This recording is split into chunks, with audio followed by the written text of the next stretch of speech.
Денеска сме во Крива Паланка, разговараме со граѓаните за сите проблеми, нереализирани проекти и сите лажни ветувања кои што ги добиваа годиниве наназад.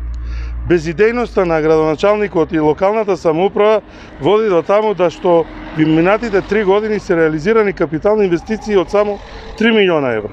Во последната година со централна власт од ВМРО, ДПМН и коалицијата обезбедени се 3,3 милиона евра само за Крива Паланка.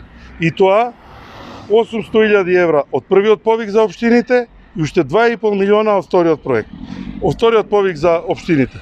Со тоа покажуваме и докажуваме дека не се сите исти. Дека ВМРО, ДПМН и централната власт, начело со премиерот Христијан Мицкоски, размислува за сите општини, за сите граѓани подеднакво.